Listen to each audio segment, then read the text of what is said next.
Pernahkah kamu benar-benar diam? Diam bukan sekedar tidak bicara, bukan sekedar duduk termenung, tapi diam yang menyelami jauh ke dasar jiwamu, melampaui segala deru pikiran, hiruk-pikuk perasaan, dan gema dunia luar. Bagaimana jiwa yang hening bisa mendengar suara yang paling agung, suara yang tidak berhuruf dan bersuara? Apakah mungkin dan bagaimanakah caranya? Inilah perjalanan ilmu hakikat ketuhanan yang jarang sekali tersentuh di muka umum.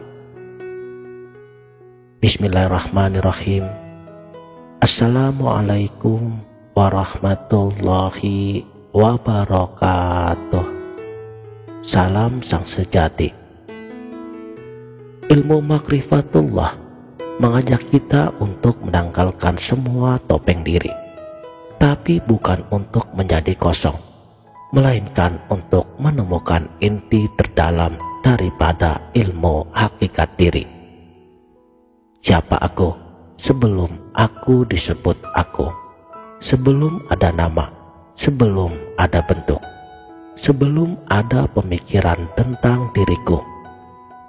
Inilah anak sejati, sang zat yang mengenal dirinya sendiri di dalam ciptaannya.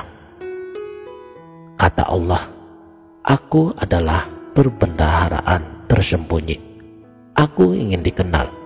Untuk itu, aku menciptakan makhluk, agar denganku mereka mengenalku. Seperti lautan luas, gelombang di permukaannya adalah pikiran, emosi, dan identitas duniawi. Mereka bergejolak, saling sikut, hilang dan timbul. Tapi di dasar samudra terdalamnya ada ketenangan mutlak, sunyi nan jernih. Itulah hakikatmu, sang jiwa an-nafs ar-ruhiyah.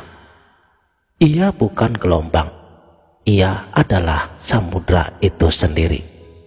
Ia terhubung langsung dengan sumber segala samudra, sang maha lautan, al-bahar.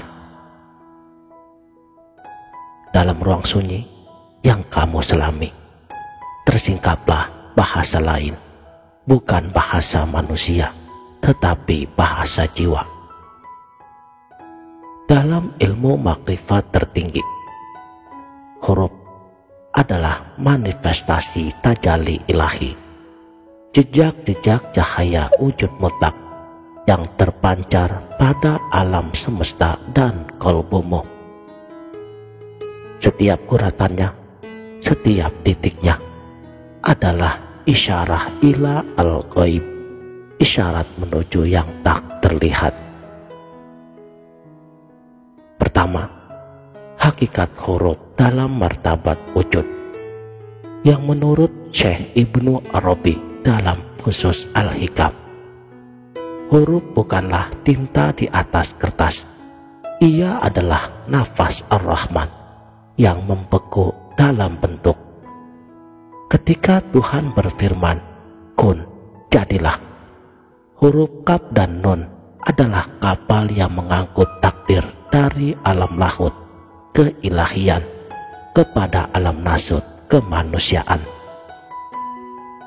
Alif bukan sekedar garis lurus, ia adalah simbol al-ahadiyah, keesaan mutlak sebelum penciptaan. Dalam kesunyian, mentafakuri alif berarti menyelami hakikat. Tiada sesuatu apapun yang menyerupainya. Asy-Syura ayat 11. Alif adalah cermin bagaimana Sang Wahid yang Maha Esa menampakkan diri dalam wujud tanpa terpecah. Ba dengan titik di bawahnya adalah misteri ilahi terbesar. Titik itu adalah nuktah al-basmalah, sumber segala penciptaan. Lengkungan ba adalah rahim semesta, ar-rahim, tempat segala makhluk dilahirkan. Inilah sebab bismillah dimulai dengan ba, sebuah pengakuan bahwa seluruh wujud adalah anugerah tajalinya. Kedua, huruf sebagai pintu makrifat.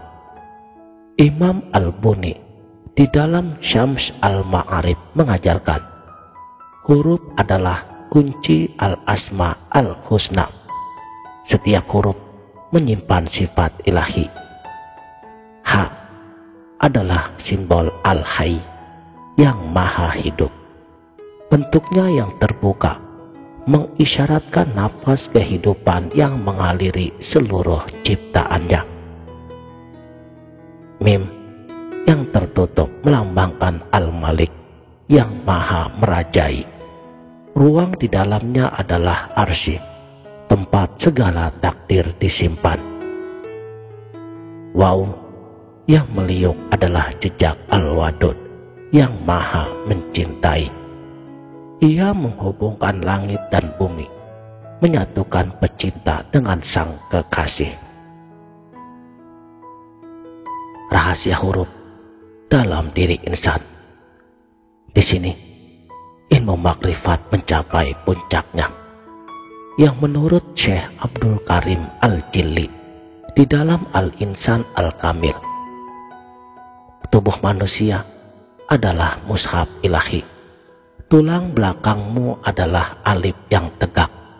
Dua matamu adalah dua nun yang memantulkan cahaya goib. Jantungmu adalah ba, tempat titik nuktah al-wilayah bersemayam. Ada 4 tingkatan pemahaman tentang huruf ini. Pertama, syariat, huruf sebagai bunyi dan tulisan. Kedua, tarekat, huruf sebagai zikir untuk menyucikan hati. Ketiga, hakikat, huruf sebagai simbol sifat-sifat Tuhan dalam alam. Keempat, makrifat, huruf sebagai cermin langsung tajali zat, di mana huruf lenyap yang ada hanya sang pemberi bentuk. Contoh seperti rahasia nun. Perhatikan huruf nun dalam surah Al-Qalam. Nun demi pena dan apa yang mereka tulis.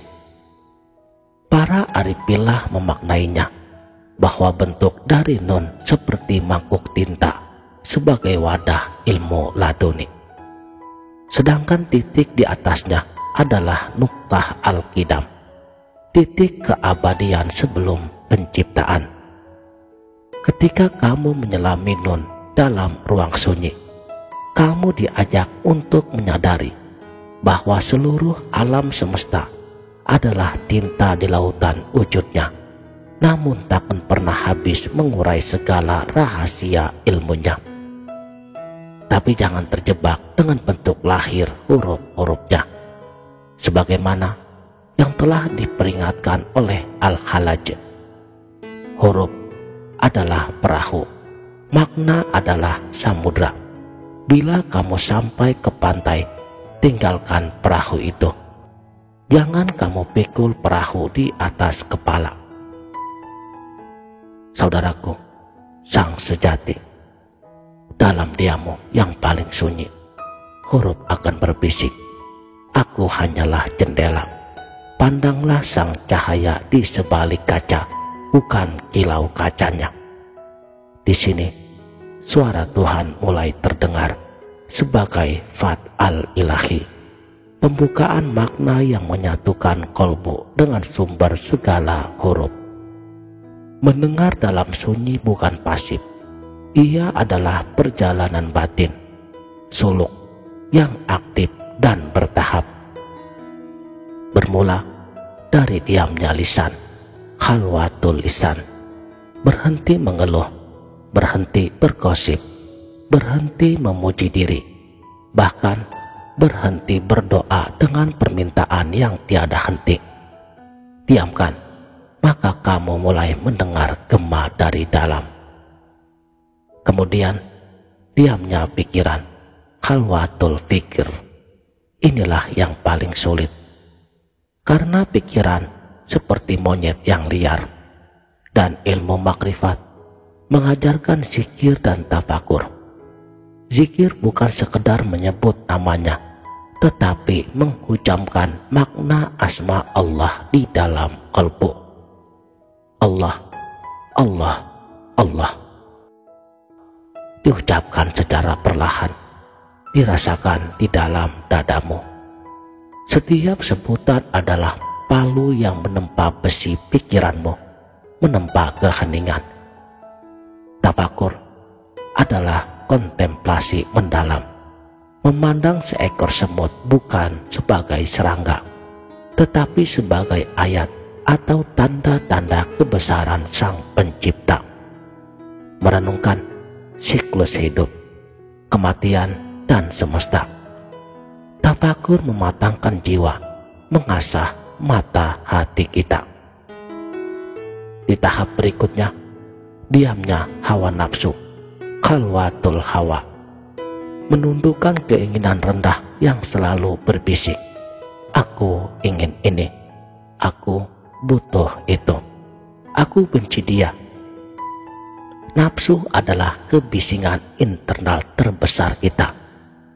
Pengendaliannya melalui latihan mujahadah dan penerimaan ridho, membuka ruang sunyi yang lebih intens.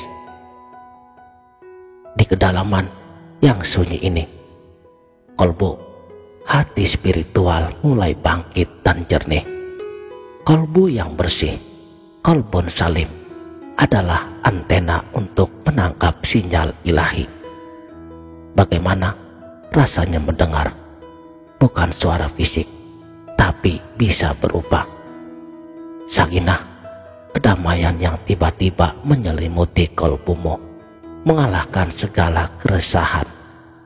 Ilham, ide atau pemahaman jernih yang muncul tiba-tiba, membawa solusi atau pencerahan.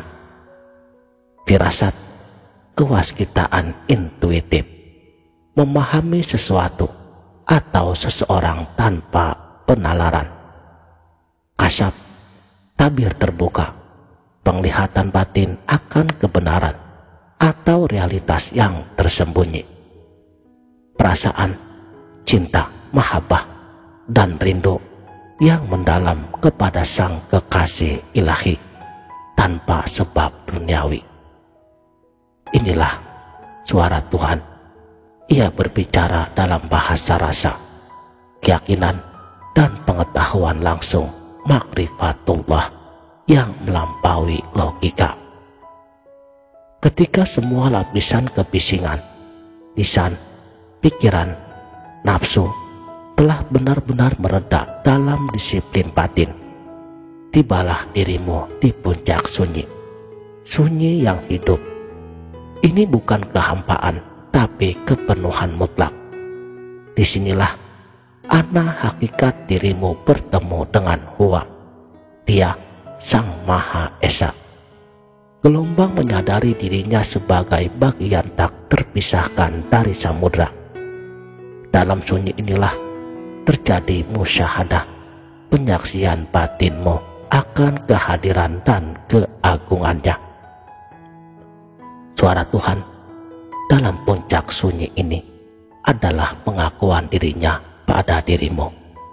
Kamu menyadari dengan sangat mendalam, bukan lagi dengan kata-kata, tapi dengan pengalaman langsung, bahwa la maujud illallah, tiada yang wujud yang benar-benar ada dengan keberadaan mutlak kecuali Allah. Segala sesuatu selainnya adalah bayangan, manifestasi, atau tanda dari wujudnya yang tunggal. Dirimu pun lenyap, fana pada tingkat pengakuan ini, tapi bukan musnah, melainkan sadar dalam keesaannya al-wahdah. Yang tersisa hanya Dia yang berbicara kepada dirinya sendiri melalui dirimu yang telah menyadari hakikatnya. Menyelami pusat diri, untuk menemukan ketenangan abadi yang menjadi sumber segala kekuatan.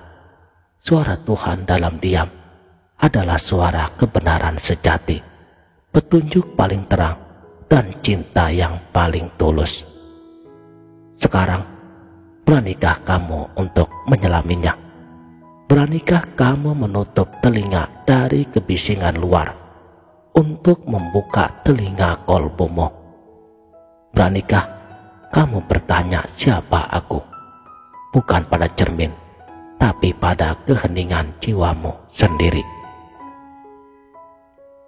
Di kedalaman sunyimu, di sanalah suaranya yang lebih halus dari desir angin, lebih jernih dari embun pagi, lebih dalam dari samudra. Yang berbicara, maka dengarkanlah dalam diam yang menghidupkan jiwa. Demikianlah, mudah-mudahan video ini bermanfaat dunia dan akhirat. Wabillahi taufik wal hidayah. Wassalamualaikum warahmatullahi wabarakatuh.